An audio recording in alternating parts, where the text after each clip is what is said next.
Hi, welcome. My name's Kristen Nielsen. Thank you so much for coming out today, taking your time. I really appreciate it. If there's those of you online, welcome too. Um, I'm so excited to share today some things that I've collected over the years. I am the owner of Together One, and Together One offers in-home body, brain, and balance training for adults over 60. And so we come into the home, we set up programs that are individualized. We also work closely with caregivers, and I'll share a little bit more about that at the end. But along the way of owning this business and working with a lot of older adults, I have found, and their caregivers at times, I found that caregivers are amazing. They give of themselves. And then sometimes they don't take care of their own body because it's just very hard when you're caregiving to constantly give out. And so that's why I've come up with this program, this presentation, and I've entitled it Caring for Your Own Body Too. And because I want to hopefully give you some just simple strategies today that you can take home that make a big difference in caring for your own body. See if I can get the clicker. Okay, there we go. This is a picture of my family, and the reason why I'm showing you this is because I had some years of caregiving, raising young children. And so some of these strategies have come out of that too. I had 4 children in just about 5.5 years. So there was some crazy years there where I felt like if I got into regular clothes, I was doing awesome that day. And so although I have not cared for older people personally at this point, I have done a bit of caregiving myself. And a lot of the things that I'm going to teach you today came because I had to figure out a way to take care of my body so that I could be present for all those little babies. I love this idea, but when we care for ourselves, we make it possible to care for others with greater patience, presence, and love. Going back to my example of the young kids, there was a few times that I heard one of my darling little children say, "I think mom needs to go for a run." And I knew what they meant by that. And they knew that if I did go for a run, I would come back a lot happier as a mom. And so it is so important that we do care for ourselves because we have to be able to respond with patience and love and that energy. And so we're going to jump into some strategies. I want to give you some practical strength, energy, and resilience strategies that you can take home. We're going to talk about just basically in general, how do you build your physical capacity, and then give you a specific toolkit that you can use today. So we want to explore this whole idea of caregiving. It's not just, it's very physical and it's very emotional. You've got both of those things going on together. And so you need to be strong, you need to have good balance, you've got to show up with energy, you've got to be focused, you've got to remember all these different things. There is a lot going on. And I would like to propose that you are an athlete of daily life when you are a caregiver. And just like any other athlete, there is, if you train, you'll be a lot better off. So we're going to talk about training your body as the athlete that you actually are. When I'm training people, we focus on what I like to call the 3 Bs. So we've got body, balance, and brain. And I always focus on those 3 things because if a person starts to lose function in any one of those areas, they lose the freedom that goes along with that. And so my training is always structured around these things. And so that's how I'm going to structure this presentation a bit. And the first thing we're going to talk about is your body. And a lot of people don't understand why it is so crucial that we train our muscles to be stronger. But strength is really one of these things that is a non-negotiable. The average adult will lose, after the age of 30, the average adult in this country will lose 5 pounds of muscle every decade. It's pretty staggering because if you think about it, most people aren't losing weight. So that means that there's a huge transfer in our body composition. After the age of 60, that accelerates quite a bit for people. And so a lot of the things that older adults like to attribute to, oh, it's just aging, is actually because of a loss of muscle mass in the body. The encouraging thing about this is that you can do something to counteract that. I'll address that in a minute. But if you think about, I want you to imagine think about you physically, your body. You've got a skeleton, you've got the organs, and you've got skin. But the way that you move that skeleton from one part of the room to the other is all driven by your muscle. When you're a caregiver, on top of that, you're not only moving your skeleton, but oftentimes you're lifting someone else as well, and you're helping them move. So strength becomes so crucial. You need strength as a caregiver. You need it during transfers, everyday tasks. You need strength for endurance to keep going throughout the day. You need it for posture. And posture is not just an aesthetic thing. Posture is so important because when you are standing with good posture, your body is aligned, you're a lot less likely to get injured. People that are moving other individuals in a poor position of posture are very likely to injure their lower back. And so posture becomes so important. Also, we need strength for confidence in movement. So just the ability to maybe step over an obstacle or balance through a crowded hallway, that sort of thing. We need that strength. Strength has been, our muscle is directly linked, now we know this, to our longevity and our independence. So we can look at one of the greatest predictors that doctors can now use as a person to predict whether or not a person will be able to age in place is their leg strength, which is pretty staggering that we can use that as a predictor over other aspects. That is actually more accurate. And so it is absolutely crucial. It's something that we don't think about, but our strength is crucial. The other thing that our muscle is linked to that we're learning, there's so much fascinating research now about how our muscle is linked to our brain health. And even they're finding now that a person is less likely to get dementia if they have a greater amount of muscle in their body. We don't know quite how that's completely related. They're starting to get some more ideas, but we know that there's that correlation there. And so, and then finally, our mood.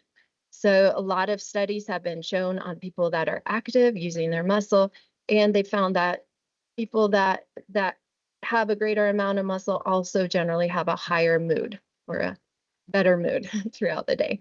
So there's just so many aspects of strength that we don't think about, but it's crucial. The good thing about all of this, a lot of people suddenly feel overwhelmed. Well, I don't have time for that. And that's totally valid, right? And but I'm bringing to you some really encouraging news today that I hope that you can take in. We know that targeted strength training, only 2 to 3 times a week, and then only 20 to 30 minutes in those settings reduces the loss of muscle in people of all ages. It does not mean going to the gym every single day for an hour. Even better, there's a new study that just came out. You can read it in PubMed. It's called The Effects of Continuous Compared to Accumulated Exercise on Health. And it was a huge sampling of people. They found that people that broke up their exercise into small 5-minute chunks and did that throughout the day, they had the same results as the group that did continuous session. In some cases, the results were actually better. So it's pretty neat because even if you look at your day and you say, okay, I really don't have 20 to 30 minutes twice a week, you probably can find 5-minute chunks throughout the week. And it doesn't have to be on those 2 days. Maybe your 5-minute chunks are spread out throughout the week. Yeah. Yes, it was in PubMed. It's called the Effects of Continuous Compared to Accumulated Exercise on Health, a meta-analytic view. So this is so encouraging for so many of us. This is a principle that I did use long before this study came out. I would use this when I had young children, and I might have them out in the stroller. And I didn't have much time, but if I chased my kids around, they got really excited, got all their energy out, and I did too. I got my heart rate up. So there's just little things you can do for a short amount of times that make a big difference. And so that's what we'll be exploring in the practical part of today's presentation. That's what I'll be showing you. So here's just an example of possibly what it would look like to break your day, your exercise up in a day. So say you decide, okay, Monday, Wednesday, Friday, I'm going to try to get some exercise in on those days, but I really don't have a long chunk of time. So on those days, you could break it into little chunks throughout the day. You could do 5 minutes while the coffee is brewing. You could do 5 minutes after breakfast. Maybe before or after you clean up, you could do 5 minutes in the early afternoon sometimes, which can be really helpful because a lot of people start to feel drowsy. And doing a little bout of activity really increases your energy levels in the early afternoon period. You could do 5 minutes after dinner and then again, 5 minutes before bed. And so this is just an idea of what it could look like. Other ideas would be maybe Monday you do 5 minutes 2 times a day. Tuesday you do 5 minutes 2 times a day. It can be broken up to however you want. The main idea is that we don't have to put exercise in this little box that we've kept it in for a long time. Okay, so when I'm working with the 3 Bs, another area that I address, another big B, is balance. And really, a lot of the clients that I have, they are starting to experience shifts in their balance. It's not quite the same as it used to be. And so I am often helping people maintain and gain their balance back. And this is important for caregivers too, especially during transfers.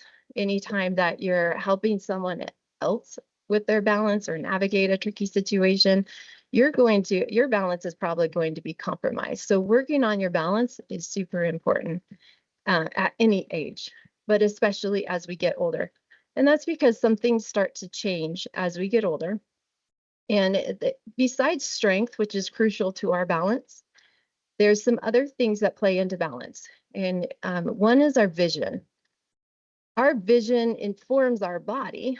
It gives our brain a lot of information about where we are. And just if you were to experiment and you try to stand on one foot, you might be able to do that okay. But if you shut your eyes, it's going to become really, really, really hard.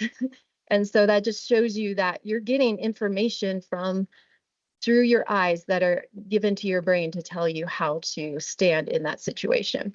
So our vision's important, but it's actually something that we can train. It's very simple. It doesn't take much to incorporate that into your day.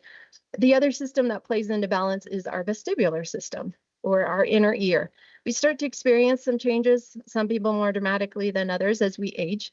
The little hairs in our inner ear start to decay a little bit. This affects the inner ear's ability to help regulate our balance. But when we do regular exercises to work on the vestibular system, we can make a difference in that.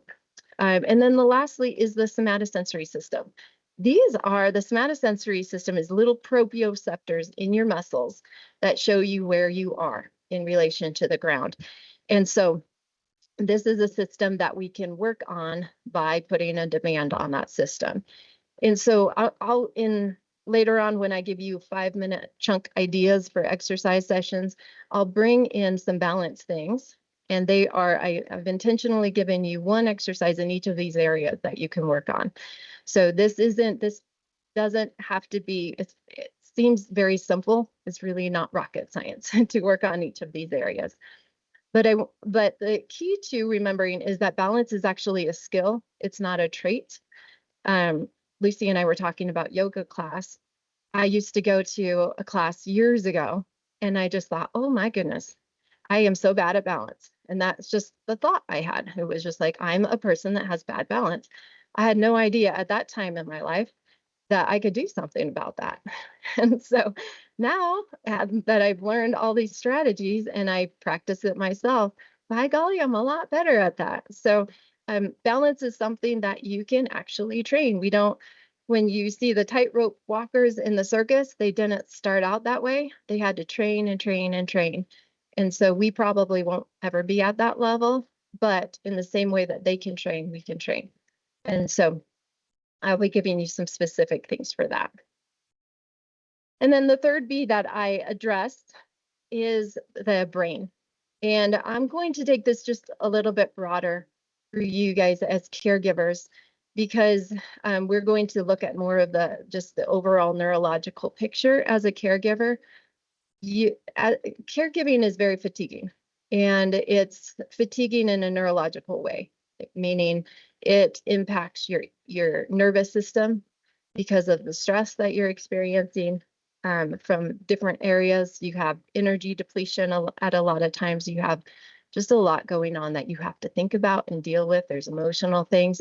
And so oftentimes caregivers especially have just a fatigued overall nervous system.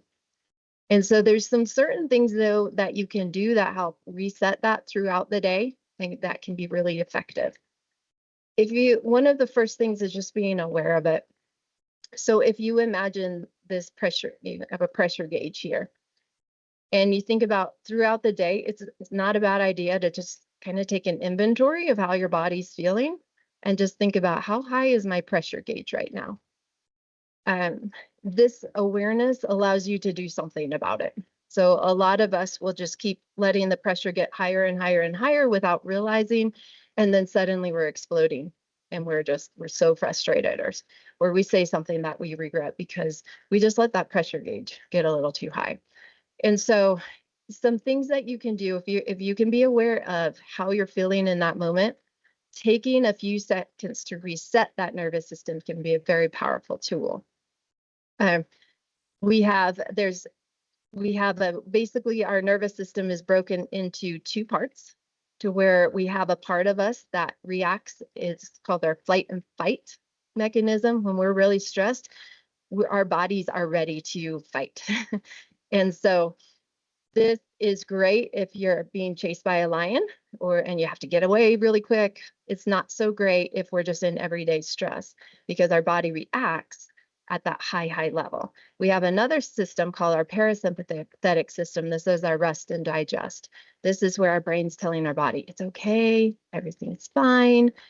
And so ideally, we want to spend the majority of our day as much as possible in the parasympathetic nervous system. So there's some quick ways that you can trigger that in your brain. One of the ways you can do that is just by getting simple movement in, and it doesn't have to be long. So you can take 60 to 90 seconds and just do some sort of movement. That could be as simple as walking around the house for a few minutes. If you can get outside, even going to the end of the driveway, coming back, that can be effective. Doing something as simple as chair stands. I'll show you some exercises later. That can just help switch that system over really, really quickly. Another way that we've learned to manipulate the nervous system is giving a long exhale when we're breathing. So breathing in quick, basically, there's a certain technique called a cyclic sigh, but we breathe in quick, and then we take another breath in quickly, so it looks like, and then we exhale really long as we can. You see babies doing this naturally. When babies are really, really upset, they go, we've all seen that, and then, but that helps calm their nervous system. It's just something that we do naturally when we're children. We can replicate that by doing a couple of inhales, and then a slow exhale. This helps switch over to that parasympathetic nervous system. Posture resets throughout the day can be really helpful.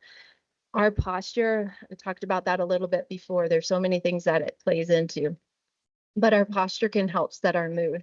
So we know through studies that people that stand with good posture actually have a more positive outlook. And a lot of times when we are stressed, we're kind of like this. Everything's tense and we're hunched over. We can't get as much oxygen, and it's very hard for our parasympathetic nervous system to tell us to calm down. And so just doing a quick posture reset. I will often train my clients, pull your shoulders down and then back. So you want those two things. We don't want to be here, but just pull them down and back. And then just tucking that chin, pulling your chin back. Just holding that for a few seconds especially if you can combine that with breathing, can be a really good reset. Going on a short walk instead of scrolling. Scrolling can be something that our brain tells us. I mean, we're all guilty of it, right? These silly little things. The thing that your brain tells you is pick up your phone and start scrolling because I'm really stressed and this will help distract me.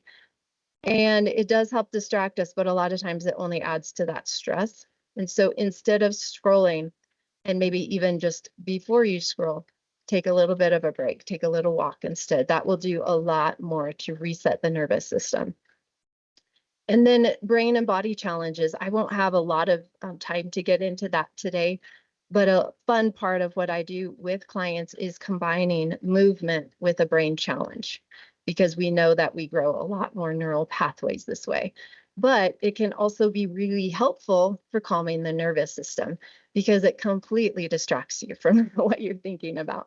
So an example of this would be combining, let's say you're standing up and down from a chair. And while you're doing that, let's say you count back by fours starting at 57. So you do that a few times and your brain will end up in a totally different place. It's a very effective strategy. There's numerous ideas for this. A lot of times I'll have clients think of items in a category. So maybe we'll be doing some curls with the arms, but at the same time, we're trying to think of how many fruits that we can name. And it's really hard when you purposely set out to do that, to think of those things. So, but it just is a way to completely reset that brain, get you in another place. If you do this with your loved one, it could be that you help both of your brains reset, get you centered in a different place. Another idea is humming. So we've got a nerve called our valgus nerve. This, when we calm down our valgus nerve, we calm down our nervous system. And so an easy way to do this is humming, which is kind of fun anyway, like walking around the house humming. It just makes you happy, but maybe it makes you happy because it's stimulating your nervous system. I'm not sure what comes first, but just the combination of those two things is just a great way to reset the nervous system. And then the last thing, there's so much science behind a very age-old idea of just having gratitude. And so when we take a moment and think of 5 things that we're grateful for, it actually helps calm our nervous system. It puts us in a completely different frame of mind. And so these are just some simple things that they shouldn't take really more than 2 minutes, but they can make a big difference throughout the day. The other one that is so hard, I almost feel bad telling caregivers sometimes, is we should prioritize sleep, right? Because sometimes that's just, we can't. Sometimes there's things that are disrupting sleep, just like young moms. How are they going to do that? But the whole idea is that normally you get to sleep at least some of the time. And so you want to optimize the time that you are asleep. So ideally, we like to have 7 to 9 hours a night of sleep because it helps completely reboot our brain and our body. But if that's not practical or we're not able to, implementing some of these strategies will really help maximize the time of sleep we have and help us get that 7 to 9 hours, hopefully, if what we're doing is laying awake. And so big, huge one is light. Light impacts our sleep so much. We're learning more and more about how it impacts our brain. And so it's very important, if having a hard time getting to sleep at night, that we're reducing our screen use leading up to bed. It has a blue light that tends to tell our body to be alert.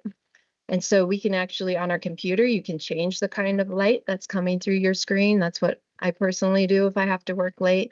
You can wear blue light blockers that help with that as well. But those things really do help your sleep because it helps trigger the part of the brain that says, okay, it is time to relax. Dimming the lights in the house will help. I know that a lot of people too, if they're experiencing brain change, that will help your loved ones as well, to help signal the brain that this is time to rest. And then along with that same idea is getting out into the morning sunlight.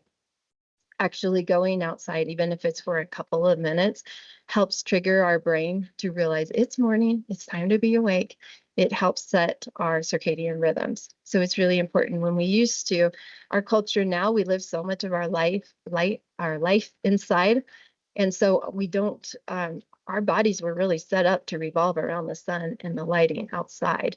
We don't get that benefit anymore. So doing some of these simple things really help with that. And one is getting out in that morning sunlight.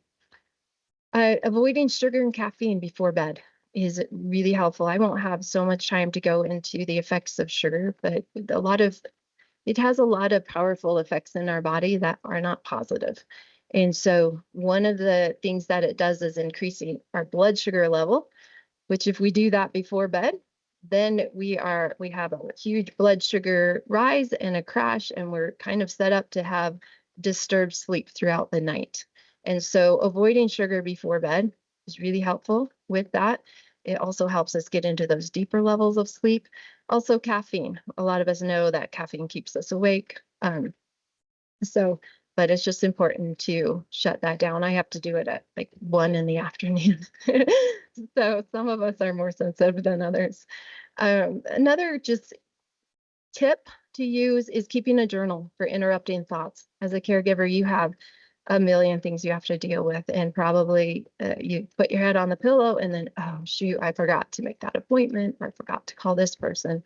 Keeping a journal of those things, at least you can get it out of your mind and then deal with it the next day instead of thinking about it over and over and over. And then another thing is just if you are awake, then it's okay. Get up, take a little break. Don't turn on the lights because that will signal your body that it's morning. But just take a little break, reset, and then go back to bed. And sleep experts say that that's a lot better than just trying to lay there thinking about how you're not sleeping, because that can get super stressful. And then just the whole idea again that better sleep starts with a calm nervous system. And so one of the ideas that I'll be giving you will be how to calm that nervous system before bed. In this whole idea of taking care of our body too is the idea of fueling our body. And we really are miraculous, amazing works of machinery. We are just absolutely incredible. And if you think about how important, if you've got a really nice car that has to get that fancy kind of gas, I've never had that kind, but I've heard they're out there. That's why they have the 3 types of gases. We kind of have the same thing going on with our body. We are actually those really high, powerful machines. And so we want to be able to give our bodies the right kind of fuel. When we do that, we just operate so much more optimally. And so few really low-hanging fruits that you can do is one is getting enough protein. And particularly if you can get protein at every meal, and you can get it if you do a snack between meals, if you focus on getting protein in those meals, it helps stabilize the blood sugar so much. So you avoid the ups and downs that come from if you're eating a lot of carbohydrates, particularly sugar, you're going to have a lot of ups and downs energy level throughout the day. If you're eating protein, your energy level is going to be sustained, and oftentimes that goes along with your mood. So a lot of times when we just suddenly feel angry, that's actually because our blood sugar spiked and now it's crashed and we're feeling, call it hangry, but that's actually just a product of the blood sugar. And so this was something that I've really struggled with for a lot of my life until I realized that I could do something about that I could control blood sugar levels. And so prioritizing protein is huge. A lot of older adults, adults in general, but particularly older adults, do not get enough protein.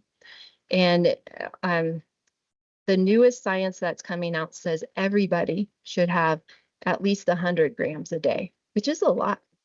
So a normal chicken breast would be about 20 to 30 grams. So really it requires you having a protein at every meal, a substantial amount of protein, and then sometimes supplementing with a protein shake or some sort of protein supplement. when you do this, especially if you eat the proteins first, a quick little hack, if you eat protein and the vegetables first, it slows down the insulin spike that occurs in your body if you were to eat the carbohydrates first. And so what happens is your body stays a lot more level and you don't have the cravings the same way too. So if you've got a dinner in front of you, if you start by eating your vegetables and your protein, you probably won't have that same amount of craving that you normally do for those carbohydrates. It's just a simple hack to keep blood sugar levels more even, and that it just impacts everything in your day. Some helpful supplements. Was there a question? Oh, okay, sorry. Thought I heard someone. Yeah,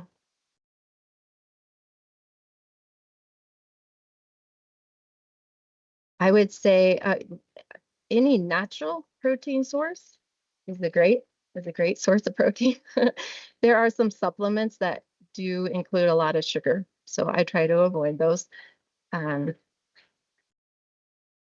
yeah, it totally is. Yeah. And so, like, I mean, you can buy like chips with added protein, like, Mhm. do I need chips with added protein, like, Yeah. I with that sort of thing, I think it is a lot of that is marketing because we're realizing how important protein is. It's probably still better than just having chips. I don't know. For myself personally, I really try to avoid processed things. And if you avoid as much processed food as you can, you save yourself a lot of trouble. But with protein, sometimes it's just hard for people to get enough. And so oftentimes a good whey protein without added sugars is great, putting that in a smoothie. There's also ones that are sweetened with stevia instead of sugar. That's a lot better, monk fruit. So those types of things, but just prioritizing that makes such a huge difference. There was a study that came out um, last 5 years, I believe, but it was showing the difference between two individuals and just eating protein alone, even if you do not do any exercise with it, it still helps you maintain that muscle. So it is important just for the maintenance of muscle. Of course, if you're trying to build muscle, protein is the building block of that. So you have to have protein in that case. But there's so many benefits of that. Hmm.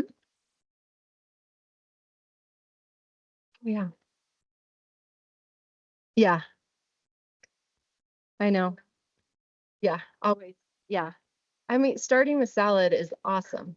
Hmm. Yeah, or the salad, anything with fiber slows down the system, so that the carbs are taken in a lot slower. But yeah, I know we do a lot of silly things in America, but maybe we'll start changing.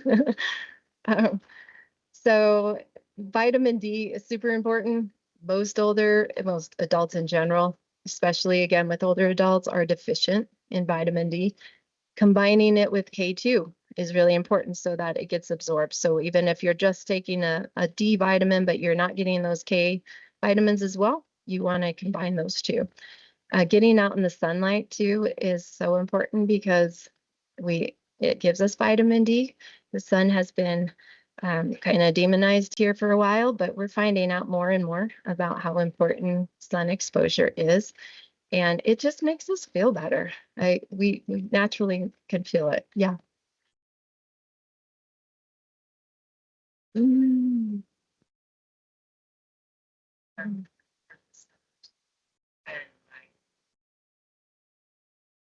Oh, I'm with sun on me. oh, that's so great. I love it. Yeah, I will always tell people I am solar powered, and I do believe that. That if I haven't had my sun, you just feel different. I'm so thankful I live here. I went to college in Seattle, and it's not as much sun there.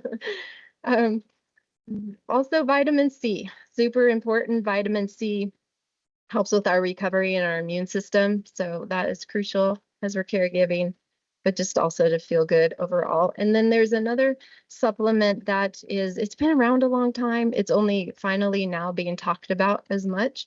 but it's called creatine, and it helps you build muscle. Our bodies naturally have creatine in them, but as we age, we have less and less creatine. And so if we supplement with this, it not only helps us build that muscle, but it also is, now that we're finding some really neat links to our brain health. And so it can be highly helpful in the area of memory. And so, yeah. In the pill form, it's hard to get enough pills. You have to take a lot of pills. Yeah. Yeah, and usually, I mean, for me, it's not that bad. You get pretty used to it pretty quickly, and it's a relatively cheap supplement as well. So all of these are. So these are not this is not an exhaustive list. Not all the things I talk to my clients about, but these are the heavy hitters. If you were to just do 3, here's ones that are really valuable. All of those too you can get from natural food sources. Creatine, you'd have to eat a lot of meat to get the amount that impacts the body. Yeah, yeah. Yeah, your doctor might disagree with that, but I would say do your own research because it's fascinating and there's a lot of cool stuff coming out about that steak. So yeah. Okay, so now we're going to jump into some ideas for just throughout your day, ways that you could get the exercise in a very small amount of time. So these are just ideas. If for some reason some of these don't work for you, shoot me an email, text me. I will give you some other ideas that you can use. But the first one is so let's say this is your 5-minute morning wake up strength routine. And so you take 5 minutes, and this could be while the coffee's brewing or something else is happening. It's really great. I'll talk more about that in a minute, but stacking it onto some other habit that you already do every day anyway. So you can get that your blood flowing to your brain and your legs and your body by starting with 2 minutes of chair squats. So this is simply going up and down in your chair, rising up and down. It seems so simple, but this is one of the most crucial exercises to maintain that leg function. And this is wonderful for the person you're caregiving for as well, to just do this very simple exercise. If you can't do 2 minutes all at once, which is kind of a lot, then break it into smaller chunks. So take that 2 minutes, but maybe do 5 and then 5 more and then 5 more. If this is too easy, you can always hold something really heavy. There's a lot of ways to progress this. If it's too hard, you can use the chair to push up on and gradually work your way up. But chair squats are just a super fundamental, all around awesome exercise. 2 minutes of wall push-ups after this. So as a caregiver, you need strong arms. It's crucial. You've got to be able to lift, pull, move. And so wall push-ups are something that are simple to do. You're just putting your hands on the wall. You're pressing down, just like a push-up. If that feels too easy, you can do it lower on a counter. If that's too easy, you can do it on the floor. Just do a normal push-up. But getting those arms, that will get your arms a lot stronger. One thing to be mindful of when you're doing any of these exercises, always have good posture. So we're always keeping the shoulders back, and we're always keeping that, what we call the core engaged, just drawing in at your belly button. So you're stabilizing the middle of your body. It helps protect your spine. So just something to be aware of. That in itself, honestly, if you just stand with your core engaged and good posture, that is an awesome exercise in itself. And you can do that anywhere. If you're waiting in line, you can be standing with perfect posture, and that's going to give you a lot of exercise. And normally people won't look at you as strange as if you're like standing on one foot, which I have had clients do. They do all sorts of things standing in line just because they're waiting there. But if you feel a little self-conscious about that, you could just stand with good posture. Okay, and the last idea is 1 minute of a posture reset with those 3 deep breaths. So you're standing with good posture, core is engaged, shoulders down and back, head is back, and then you're just breathing in 3 times deeply, repeating that a few times. One great way to measure if you're doing good postures, you can stand against the wall, feet a couple of inches out from the wall, and then pull those shoulders back towards the wall. That kind of, and your head back towards the wall. It gives you an idea of whether or not you're standing up straight. Okay, so that's your morning wake up strength. And then somewhere in midday, let's say, you decide to have another 5-minute break. And this can be just an energy reset where you're getting that blood flowing again. The first 2 minutes could be marching in place. And if you're really getting those knees up, this is hard. So it's not easy. This 2 minutes could also be combined with something like counting backwards, starting at whatever you want, and by whatever multiple you want, counting backwards. Believe me, you will feel fatigued in a lot of areas after that. 2 minutes of carrying a heavy object. So it can be as simple as having a backpack or a briefcase or a suitcase, even a jug of water, but something that's pretty hard for you to carry. When we just carry a heavy object and we walk around and you do it with really good posture, try to not go side to side, but just hold really good posture, carry that around. You are working your core in a very powerful way. This is one of the best exercises for athletes of any age. I was just recently, I do some training with a physical therapist. There was an Olympic athlete in there the other night, and believe it or not, she was carrying a heavy object. She had a big kettlebell, and that was part of her training. So this is just a fabulous exercise. It seems so simple, but it's really, really effective. So, and then the last idea here is a minute of shoulder squeezes. So shoulder squeezing is bringing those shoulder blades together in the back, squeezing them together. You can have your hands up, or you can just do it here. But that motion of bringing those shoulders together, it helps with that posture support. It's going to strengthen the back. And you can also combine this with long exhales. Yeah.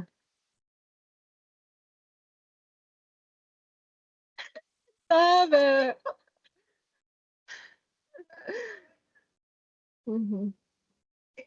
Mhm.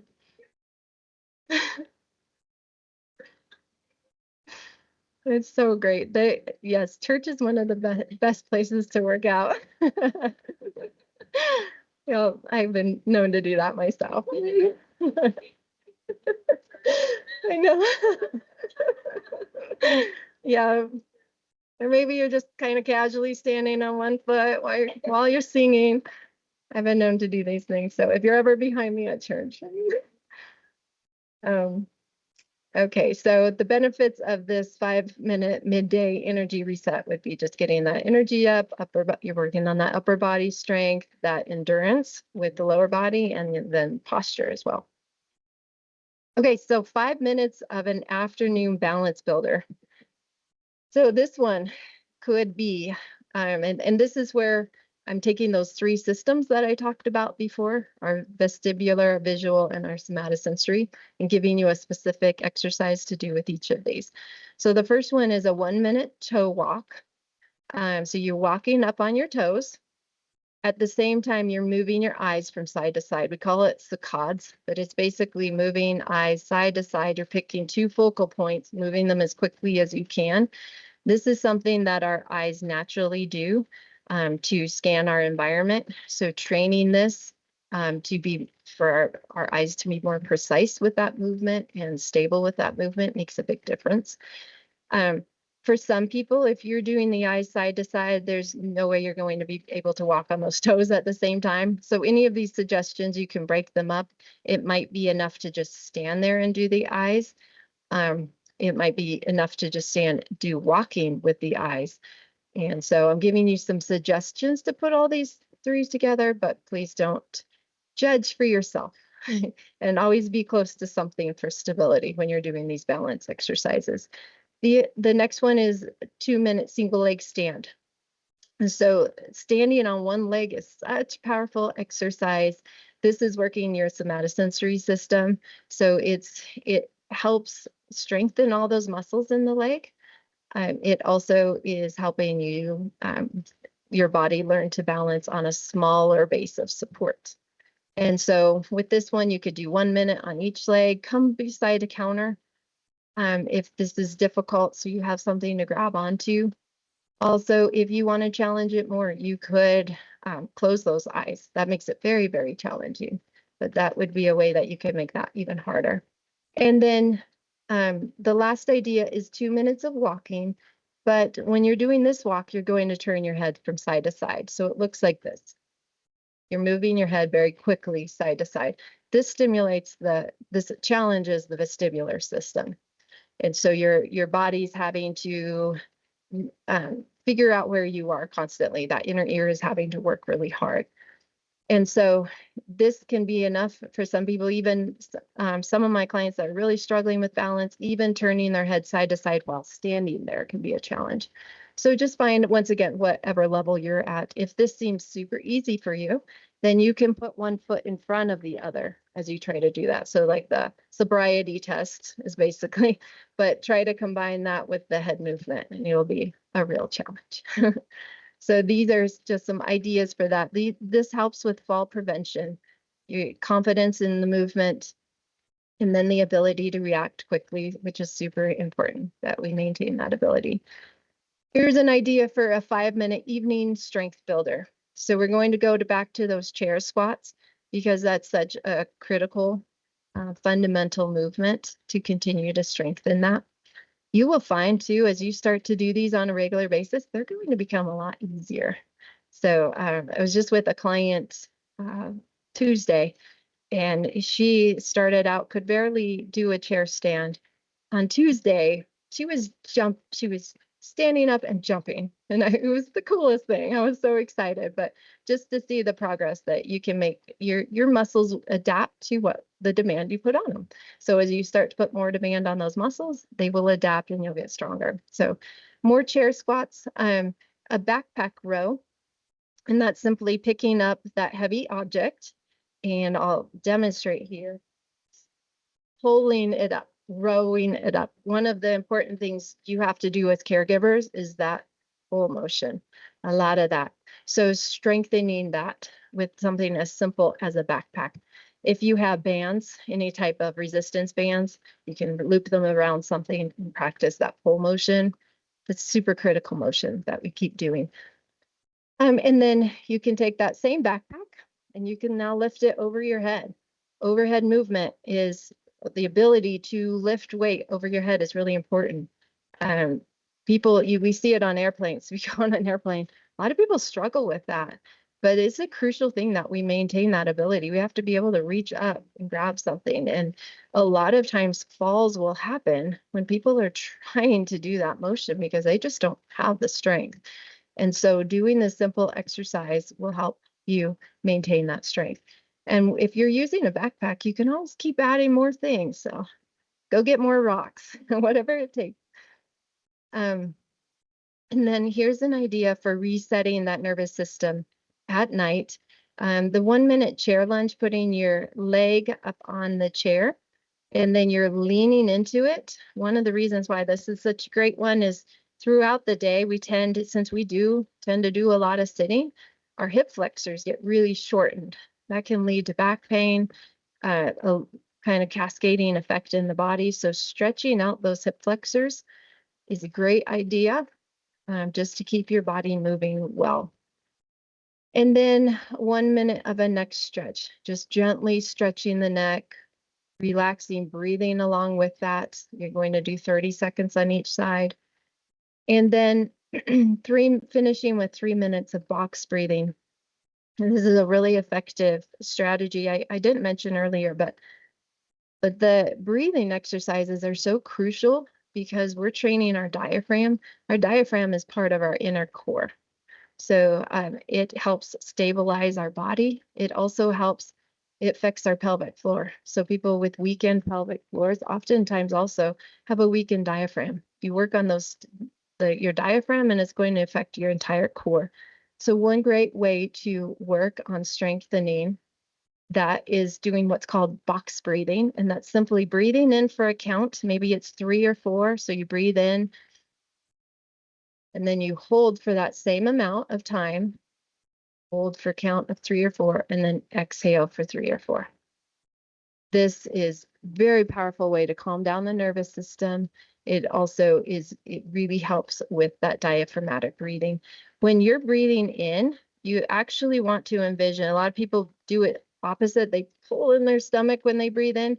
You should be, and when you inhale, you are inflating your lungs. So like a balloon, they should be getting bigger, not smaller.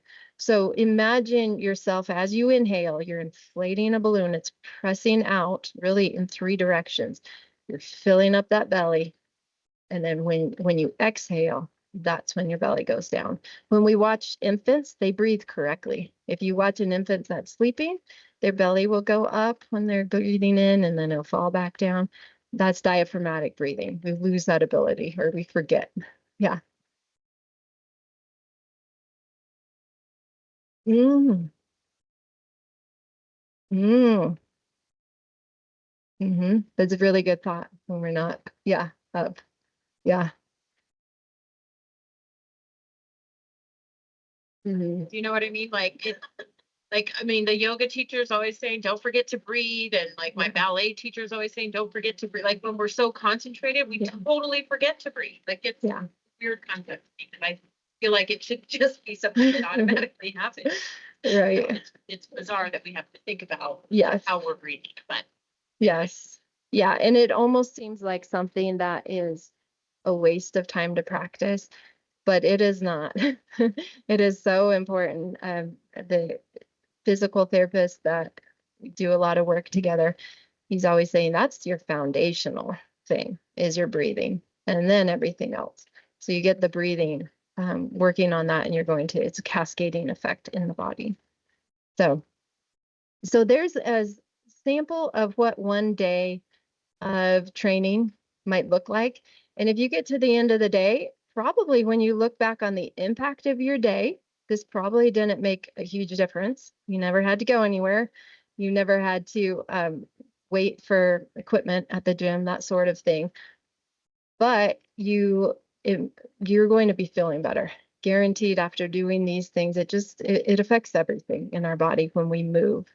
And so this is just a low hanging fruit way of getting that movement that you need. Um, Another concept is I addressed it really, just touched on it before, but you can habit stack. So this is, if you talk to my husband, he has all sorts of stories about my habit stacking or my children, but someday they're going to come around and they're going to be just like me. But I'm always doing a balance challenge when I'm brushing my teeth. You have to stand there anyway. Why not challenge your balance while you're standing there? When waiting at the microwave for something, you can be doing something. You can be doing calf raises, or you can be doing, I like to do lunges when I'm at the microwave. Um, but why not, right? We're just standing there waiting. And then also you can use your hall as a trigger to remind you, oh, okay, every time I'm going to go down the hall, I'm going to put one foot in front of the other while I do that. And you in the hall, it's a perfect place to practice balance because you've got both sides of the walls in case you're a little unstable. So just thinking of ways that you can incorporate these things throughout your day can make a big difference. Um, or on the weekend at church, as we were talking about earlier. um, so I wanted to touch on a program that we recently started. So excited about this program, but it's called the Strong One at Home program. And we have started partnering with professional caregivers, but also really my heartbeat is partnering with family caregivers. And with this program, we come into a home and we do a personalized assessment on individuals. We see exactly what they're needing as far as body, brain, and balance. And then we come up with a program that we load onto an app that we've created.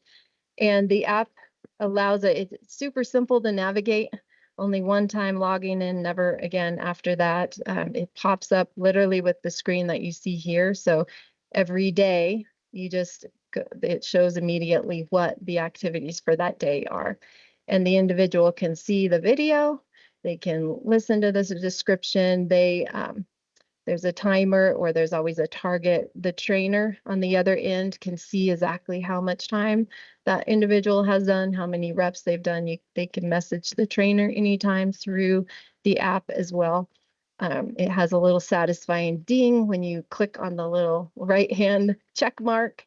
And so, and then we as trainers can see that too. So it's a way that we are hoping to come alongside caregivers, because what happens is we want this to be a partner program. So we're always looking for ways to help people connect with their loved ones in something that's positive and fun. And so we've created activities on here. Some of them are strengthening, some are balance. And then my favorite are the ones that combine that brain and balance. And so we have partner activities that the caregivers can do with their loved ones. So the hope of this is you both get strong, you both have fun, you both have a way of connecting. And so that's our Strong One at Home program, and pretty new, pretty hot off the press. It's about 4 months old now.